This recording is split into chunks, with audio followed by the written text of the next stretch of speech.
Sir మీరు అడవిరాముడు సినిమాల్లో ఆరేసుకోబోయే పారేసుకున్నా అన్న పాట కాకుండా కృషి ఉంటే మనుషులు ఋషులు అవుతారు అనేది ఒక మంచి సాహిత్యమైన పాటను ఎంచుకోండి. దాని వైపు మీరు ఎందుకు ఎక్కువ ఫోకస్ చేశారు? అంటే ఇప్పుడు నేను జిల్లా పరిషత్ హై స్కూల్లో చదువుకున్నాను. నేను ఆ రోజుల్లో ఎంటర్టైన్మెంట్ అంటే మనకు రేడియో, సినిమాలు కూడా మేము ఎక్కువ చూసేవాళ్ళం కాదు. ఇప్పుడు 6 నెలలకు ఒకసారి ఏదో సినిమా చూసేవాళ్ళం. రేడియోలో పాటలు మాత్రం రెగ్యులర్గా వింటుండేది. సో ఘంటసాల గారన్నా, సుశీల గారన్నా, జిక్కి గారన్నా వాళ్ళ పాటలు నాకు చాలా ఇష్టం.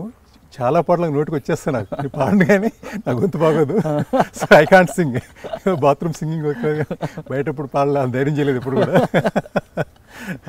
మేడం గారి ముందు పాడలేదా?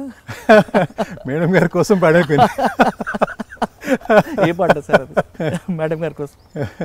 సో అట్లా పాటలకు నాకు చాలా దగ్గర సంబంధం ఉంది. చిన్నప్పటి నుంచి కూడా ఘంటసాల గారి పాటలు ఎన్నో నేను విని వాటి నుంచి ఇన్స్పైర్ కావడం జరిగింది.